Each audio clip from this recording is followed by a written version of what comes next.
네, 강프로입니다. 자, 에코프로머티 한번 보겠습니다. 오늘 4% 하락 중인데, 자, 오늘 제가 그 에코프로머티를 이야기를 할 때 에코프로 BM 쪽을 계속해서 이야기를 드리고 있어요. 자, 기본적으로 에코프로머티가 올라갈 수 있는 최대 폭은 에코프로 BM 기준에서 50%만큼의 평가, 그리고 50% 이상의 시가총액을 형성하고 있을 때는 단기 고점이 나올 수 있다고 계속해서 이야기를 드리고 있는데, 에코프로머티가 약간 차익 매물이 나오고 있는 그런 상황입니다. 근데 지금 추가적으로 뭐 주가가 완전히 박살이 나거나 그런 상황이 벌어지려면 에코프로머티의 추가적인 하락이 나와야 되고, 고가 저항에 대한 뭐 넘었다 못 넘었다 이런 개념이 아니라 아예 뭐 추세가 이탈해서 나오는 뭐 저가를 뭐 계속해서 훼손해 간다거나 이런 상황이 나와야 됩니다. 근데 그런 상황은 나올 수가 없다고 제가 지속해서 이야기를 드리죠. 주가는 미래 가치를 반영하는데, 그 미래 가치를 반영하는 과정에서 12월과 1월 달에 하락함으로 인해서 4분기에 안 좋게 나왔었던 실적에 대한 부분은 모두 다 반영이 됐고, 그건 리튬 가격 때문이라고 이야기를 드리고 있습니다. 자, 지금 중요하게 봐야 되는 건 에코프로머티의 가격입니다. 근데 이 가격대를 내가 얼마에 매수해야 되는지, 그리고 그 기준인 에코프로 BM을 어떻게 봐야 되는지, 그 내용에 대해서 이야기를 드리도록 할 텐데, 요즘에 하도 입고수들이 많아가지고 제가 일단 인증을 먼저 하고 가도록 하겠습니다. 자, 이 화면은요, 지금 현재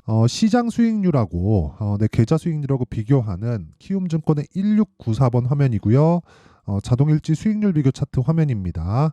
자, 제가 조회를 계속해서 누르고 있는 건 조작이 불가능한 화면이다라는 걸 보여드리기 위함이고요. 자, 기간 값을 한번 보면 1월 2일부터 3월 4일까지 대략 한 두 달 정도의 기간 동안 제 계좌 수익률을 볼 수 있는데 98.9%입니다. 제가 계좌 수익률을 이야기를 드리는 이유는 손실 부분이 포함되어 있기 때문이고요. 종목으로 인해서 어떻게 하다가 한두 번 잡아서 이렇게 수익을 낼 수 있지만, 계좌 수익 같은 경우에는 매매하는 과정에서 벌어진 손실 부분까지 모두 다 포함이 되어 있기 때문에 인증의 끝이라고 볼 수가 있겠죠. 자, 그리고 제가 이런 내용을 토대로 구독자분들과 함께 10억 만들기 프로젝트를 진행하고 있다. 자, 그러면 이런 이 말도 안 되는 수익을 내고 있죠. 사실상 시장 대비해서는 뭐 비교하기도 어려운 정도의 수익인데, 어떻게 한 두 달 정도의 기간 동안, 그쵸, 여기 한 100% 정도의 수익을 냈는지, 어떤 종목을 했는지를 한번 체크해 보도록 하겠습니다. 자, 근데 무조건 이해하고 가는 게 중요합니다. 제가 어떤 종목을 매매를 하는지, 그 내용, 어떤 류의 종목을 매매하고, 그리고 그 내용을 토대로 어떻게 수익을 실현해 가는지, 그쵸, 그런 부분을 이해를 하게 되면 혼자서 매매 가능합니다. 자, 그리고 내용을 한번 보겠습니다. 일단 그 에브리봇에 대한 상황인데, 2월 초부터 공략을 해서 제가 하나 둘 셋 3일 동안 47% 수익이고요. 특징이 있죠. 신고가 구간에 매매를 진행했다. 그렇죠. 뭐 다른 종목도 마찬가지입니다. 뭐 오늘 반도체가 강한데 뭐 네페스 아크나 이런 종목을 보더라도, 그렇죠, 제가 2월 중순에 매매해서 하나 둘 이틀 동안 32%의 수익. 그렇죠. 당연히 신고가 구간에서 매매를 했고요. 자, 그리고 뭐 다른 종목을 봐도 마찬가지입니다. 지난주 금요일에 매매를 했었던 덕산테코피아 같은 경우에도 제가 지난주에 3일 동안 매수를 이어온 결과 오늘 상한가 부근에 상승세를 보여주고 있다. 이런 부분을 제가 소통방에서 다 공유를 하고 있습니다. 자, 오늘 같은 경우에도 뭐 반도체가 강할 거라는 건 사실상 예상할 수 있는 부분이잖아요. 뭐 상황을 보더라도 뭐 사실상 지난주 연휴까지 끼었으니까 이틀 동안 미증시가 강세를 보였는데, 거기서는 AI 반도체 관련된 종목들이 미증시에서 강세를 보였고, 한국 시장에서 관련된 종목들이 강세를 보일 거라는 건 너무나 당연하죠. 그런 부분을 사전에 대응했다. 왜? 신고가 구간에 가 있으니까. 자, 오늘 같은 경우에도 마찬가지입니다. AD테크. 자, AD테크놀로지도 보면 계속해서 매도 11% 수익, 다시 올라가니까 또 매수, 지속적으로 매매를 이어오고 있는 모습을 볼 수 있고요. 인텍플러스. 자, 내용을 보더라도 제가 고가 돌파하는 구간마다 매수를 이어오고 있죠. 그쵸? 계속해서 매집 중에 있는 종목이고요. 그리고 그 다음 제우스.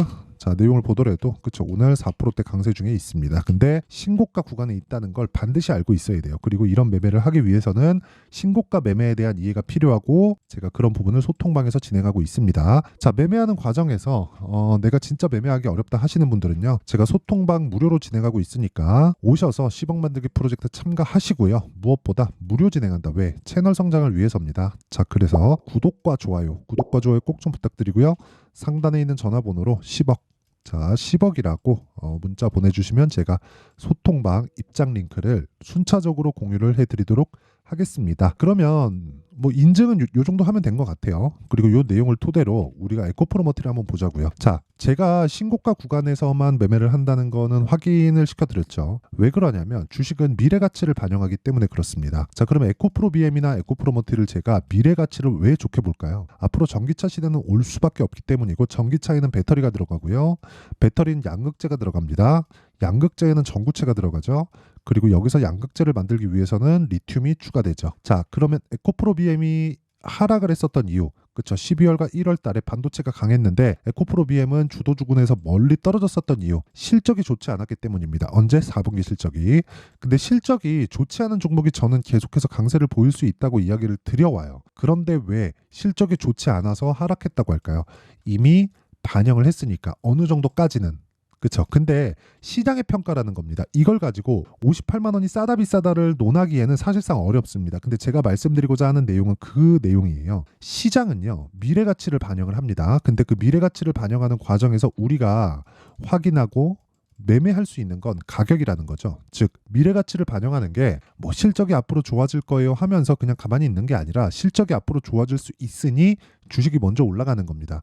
에코프로 그룹주를 보거나 2차전지 관련된 종목들을 보면 답답해 하시는 분들이 많을 겁니다. 정말 많을 거예요. 그리고 특히나 반도체 쪽은 강세를 보이고 바이오도 최근에 강세를 보이는 부분이 있다 보니까 그런 부분하고 비교를 해보면 많이 답답해 하시는 분들이 있을 것 같은데, 시장은 돌 수밖에 없고요. 그쵸? 그리고 도는 과정에서 내 종목이 있을 수 있게 만드는 그 길목 지키기라고 하는데, 그 길목 지키는 방법은 유일하게 신고가를 매매하는 것 말고는 다른 방법이 없습니다.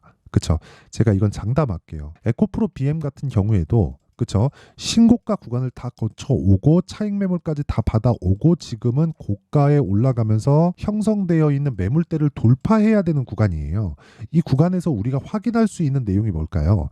시장의 고가입니다. 앞으로 실적이 언제 좋아질 수 있으니 매수하자, 이게 아니라 시장의 고가 평가는 58만 원으로 확정이 났고요. 그쵸?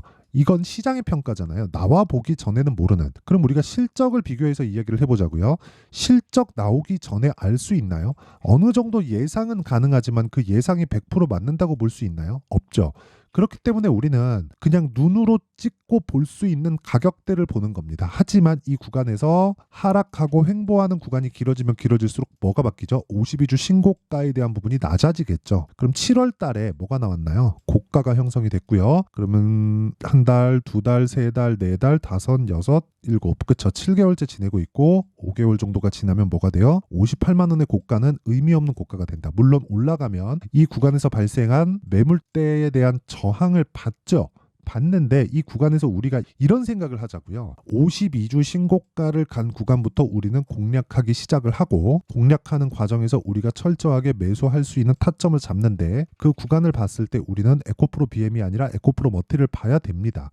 왜? 에코프로 머티가 에코프로 BM보다는 상대적으로 매물대가 적기 때문이고, 그 매물대에 대한 이해를 했을 때 내가 꾸준한 매매, 그렇죠. 꾸준한 수익 나는 수익의 방향이 결정된다는 거예요. 그래서 제가 아까 전에 지속적으로 이야기를 드려왔던 겁니다. 예를 들어서 제가 고가를 언제 돌파할 수 있으니 우리가 매매를 이어갑시다, 이렇게 이야기를 드린 게 아니죠. 네페스아크 보세요. 그렇죠. 오늘 반도체가 강한데 어떤 상황에서 제가 매매했습니까? 그렇죠. 고가 돌파하는 그 이후에 매매가 들어갔죠. 자, 보세요. 정확하게 고가 돌파를 확인하고 들어갔습니다. 그쵸? 그리고 나서 매수 끝이에요. 그리고 상한가 매도, 이렇게 된다. 자, 뭐 다른 반도체 종목도 마찬가지예요. 어보브 반도체 같은 경우에도 어때요? 고가를 도전하는 상황에서 제가 매매를 한 게 아니라, 그쵸? 이 구간에서 매매를 한 게 아니라 눌림목 보내고 그리고 다시 반등 확인하고 매수했고 그리고 하락 확인하고 매도하고 끝. 그렇죠. 그랬을 때 21% 수익. 이런 매매를 지속적으로 해야 된다는 겁니다. 자, 다른 부분도 마찬가지예요. 뭐 덕산테코피아 오늘 큰 폭으로 상승을 하고 뭐 상한가 부근에 있는데 어떻습니까? 매수 매도 4% 수익, 그리고 떨어지는 거 확인했죠. 여기는 첫날이니까 제가 단타로 끝낸 겁니다. 그 첫날이 돌파하는 상황에서 나오는 첫날이라는 거고, 그리고 그 이후에는 매수. 오늘 상한가. 자, 이런 매매를 해야 된다는 거고, 이런 기준을 내가 세워져 있어야 에코프로 머티에, 그쵸? 가격대를 잡아서 내가 보유해 갈 수 있는 거예요. 그런데 아까 전에 제가 소통방에서 어떻게 진행되어 가는지 이야기를 드렸는데 거기서 진행된 내용을 그대로 제가 이야기를 드리면 2주를 넘기면 안 된다는 겁니다. 그러면 심리가 무너져요. 그러면 우리가 에코프로 BM을 보고 에코프로 머티의 가격을 잡을 때 2주 안에 처리할 수 있는 타점을 잡는 게 핵심 사항이에요. 그 이야기를 드리는 겁니다. 자, 그러면 이 내용을 토대로 제가 실시간 타점, 즉 기준이 바뀌기 때문에 실시간 가격도 계속해서 바뀌겠죠. 흔히 얘기하는 얼마 이하에 매수하면 됩니다. 이거는 말도 안 되는 소리고요.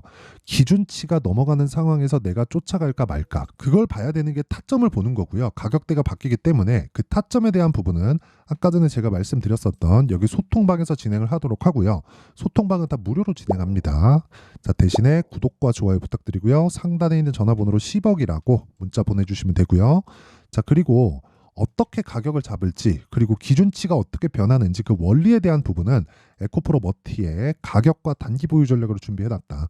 단기 제가 아까 뭐라 그랬나요? 2주라 그랬죠? 2주 안에 수익 전환 시켜야 됩니다. 수익 전환 안 된다? 그럼 내 매매 잘못한 거예요. 그쵸? 이 부분 반드시 기억을 하시고요. 그리고 2주 안에 수익 전환을 시키기 위해서는 내가 가격대에 대해서 디테일하게 봐야 될 수밖에 없습니다. 그쵸? 자, 그러면 가격은 뭐라 그랬어요? 선반영. 선반영의 시작점은 신고가. 이 구조를 이해하는 게 정말 중요하다고 이야기를 드리고 있습니다. 자, 그리고 이 내용도 제가 무료 공개합니다. 왜? 채널 성장을 위해서니까 구독과 좋아요 부탁드리고요. 상단에 있는 전화번호로 머티, 자, 머티라고 문자 보내주시면 제가 에코프로 머티의 가격과 단기 보유 전략을 공유해드리도록 할 테니까 시청해주시는 모든 분들이 상단에 있는 전화번호 확인해서 머티라고 문자 보내주시면 됩니다. 자, 그러면 내용 정리 한번 할게요. 가격에 대한 이야기니까 정말 잘 듣고 이해를 하셔야 됩니다. 주식은 미래 가치를 반영한다. 뭐가? 가격이. 그쵸? 그럼 가격보다 뭐가 빨라요? 실적보다 가격이 빠르다는 소리예요. 그러면 실적보다 가격이 빠른 이유에 대해서 이야기를 드렸죠. 실적이 나와봐야 한다. 하지만 가격은 예상치를 반영해서 먼저 간다. 그러면 시세가 나오는 첫 번째 구간이 있다는 거고 그 첫 번째 구간은 신고가 구간이다. 이게 선반영 구조에 대한 내용입니다. 자, 그럼 이런 내용을 이해를 했을 때 현재 상황에 비교하고 대입해서 보면 지금 강세를 보이고 있는 종목이 3, 4, 5월 달에 주도주가 된다는 겁니다. 그렇죠? 그런 부분을 어떻게 잡아야 될지 어떤 식으로 분류할지를 제가 상세하게 준비를 해놨으니까 영상 끝까지 시청하시고요. 모든 분들이 성공 투자하셨으면 참 좋겠습니다. 자, 24년도가 돼도 여전히 시장은 녹록지 못합니다. 이런 상황이 벌어지는 건 어쩔 수 없습니다. 이런 상황에서도 수익이 나는 종목들의 구조는 변하지 않습니다. 즉 대시세 종목에 대한 구조는 변하지 않는다는 거고 실제 제가 소통방에서 지속적으로 이야기를 드리고 있는 내용도 대시세 종목이나 시장 주도주를 공략하는 건 철저하게 가격 분석을 하라고 이야기를 드리고 가격 분석 이후에는 이슈에 대한 파악 그리고 이슈를 파악하고 나서는 다시 내가 얼마에 매수할지 그 타점에 대한 부분을 지속적으로 언급을 하고 있습니다. 자, 근데 생각해 보세요. 1월 달에 시장이 굉장히 어려웠습니다. 어려운 상황에서의 어떤 종목들이 강했냐 보면 반도체와 그리고 바이오입니다. 자, 실제 여기 보면요. HLB에 제가 실제 매매한 내용을 띄워놓고 보여드리고 있는데 1월 22일부터 매매를 시작해서 4일 동안 31%의 수익 마감이 됐고요. 그리고 여전히 신고가 종목입니다. 자, 그리고 그 다음 어보브 반도체 이름을 보시다시피 반도체 종목이죠. 그리고 AI 반도체는 지속적으로 강세를 보이고 있습니다. 이 종목도 신고가를 먼저 달성한 이후에 제가 21%의 단기간에 21%의 큰 수익을 내고 마감이 됐습니다. 다시 재공략을 준비하고 있고 이런 부분은 소통방에서 다 공유를 해드립니다. 자, 그리고 그 다음 코세스. 자, 코세스 같은 종목도 당연히 그쵸 신고가 종목이고요. 그리고 반도체 종목입니다. 이 종목도 영업일 기준에서 이틀 동안 대략 한 15%의 수익 마감이 됐습니다. 내용을 한번 보시면 어떻습니까? HLB를 포함해서 뭐 30%, 20%, 뭐 15% 이런 식의 수익이 지속적으로 발생하고 있는데 이 세 종목 모두 다 신고가 종목이고 1월 달에 시장이 약세를 보이고 있는 구간에서도 강했었던 그런 종목입니다. 특징점이 하나 있는데 그 이슈에 앞서서 가격이 먼저 반영했다는 거죠. 자, 근데 그게 기업 밸류업 프로그램이라고 하죠. 그 종목들도 마찬가지입니다. 오늘은 그 부분에 대해서 이야기를 드릴 텐데 그렇게 제가 가격을 먼저 보고 이슈에 대해서 파악하는 이유는 결과적으로는 큰 시세를 먹기 위한 사전 준비 작업입니다. 실제로 큰 시세를 먹기 위해서 사전 준비 작업을 했을 때 여기 레인보우 로보틱스 127% 그리고 ISC 98% 그리고 한미반도체 97%의 큰 수익을 내는 상황을 만들 수 있습니다. 어떤 식으로 소통방에서 진행됐는지 그쵸? 그 상황을 제가 이야기를 드린 건데 이런 상황도요 당연히 신고가를 공략했을 때 가능한 겁니다. 자 그러면 이번에도 마찬가지입니다. 그쵸? 정부 주도의 코리아 디스카운트 해소 방안이 2월 달에 발표를 하고요. 그리고 2월 달에 발표된 내용을 토대로 주가가 움직이는 게 아니라 이미 움직인 내용이 있죠. 실제 이 내용은 크게 중요한 게 아니라는 겁니다. 실제 움직인 내용을 보면 자 기아차입니다. 실제로 12월 달에 신고가를 만들어 놓고 정부에서 입김을 불어 넣으니까 순식간에 기아차를 포함해서 현대차 같은 거대 기업들의 주가가 2주도 채 되지 않아서 40% 정도의 큰 시세를 냅니다. 자, 그러면 우리는 어떤 종목을 봐야 될까요? 이슈를 파악해야 되는 것도 맞지만 철저하게 가격에 맞춰서 매매를 해야 되는 게 당연히 중요합니다. 정부가 주도하는 정책 방향이 있겠죠. 그 방향에 맞춰서 우리가 종목을 찾을 필요가 있다. 자, 그러면 답이 나왔습니다. 정부가 주도하는 방향에 맞춰서 제2의 기아차를 찾는 게 지금은 중요하다. 근데 정부 정책의 방향에 맞게 가자. 그랬을 때 앞서서 제가 보여드렸었던 내용인 여기 레인보우 로보틱스 127% 그리고 ISC 98% 그리고 한미반도체 97%와 같은 수익을 낼 수 있습니다. 물론 시간에 대한 부분은 최소 2주의 시간이 필요하고요. 그리고 최장 3개월 안에 끝내야 됩니다. 자, 기아차의 시세를 보셨던 것과 같이 2월 달에 정부 정책의 방향이 결정되고요. 바로 3월 달이면 시행입니다. 자, 그러면 우리는 거기에 맞춰서 당연히 종목을 찾아야 되고 제가 제2의 기아차를 찾아놨습니다. 제가 아까 전에 소통방에서 이야기를 드렸었던 내용 다 공개를 해드렸는데 그 내용처럼 종목만 받고 싶다 하시는 분들은요. 상단에 있는 제 전화번호로 대시세 대시세라고 문자를 보내주시면 정부 정책의 방향에 맞는 종목을 모든 분들에게 무료로 공개를 해드리도록 하겠습니다. 자, 제가 원하는 건 채널 성장이 목적입니다. 자, 그래서 구독과 좋아요 꼭 좀 부탁드리고요. 모든 분들이 정부 정책에 맞는 방향으로 매매를 이어가서 큰 수익 보셨으면 좋겠습니다.